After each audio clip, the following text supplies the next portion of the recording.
1000 ஆண்டுகளுக்கு முன்பு வாழ்ந்த மகான் அடக்கமான திருவாரூர் மாவட்டம் பொதக்குடி தர்காவின் கந்தூரி விழா. திரளான பக்தர்கள் பங்கேற்பு.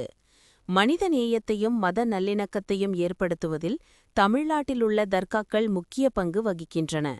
அந்த வகையில் சுமார் 1000 ஆண்டுகளுக்கு முன்பு வாழ்ந்த மகான் ஹஜ்ரத் நூர் முகமது ஒலியுல்லா உலகின் பல்வேறு நாடுகளுக்கு விஜயம் செய்து சாதிமத பேதமின்றி அனைவரையும் அரவணைத்து அருளாசி வழங்கியதோடு மருத்துவர்களால் கைவிடப்பட்ட நோயாளிகளை தனது பார்வையால் குணமடைய செய்து வந்துள்ளார்.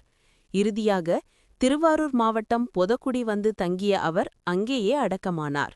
பல்வேறு சிறப்புகளைக் கொண்ட இத்தர்காவின் புனித கந்தூரி விழாவின் சிறப்பு நிகழ்ச்சியாக மின்னொளியால் அலங்கரிக்கப்பட்ட சந்தனக்கூடு ரத ஊர்வலம் வெகு விமர்சையாக நடைபெற்றது.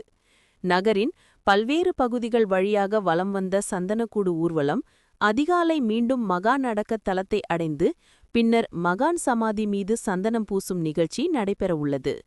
இத்தகைய பெருமைமிக்க கந்தூரி விழா ஊர்வலத்தில் இஸ்லாமியர்கள் மட்டுமின்றி அனைத்து மதத்தை சேர்ந்த ஆண்கள் பெண்கள் என பெருந்திரளானோர் கலந்து கொண்டு மகானை வழிபட்டனர்.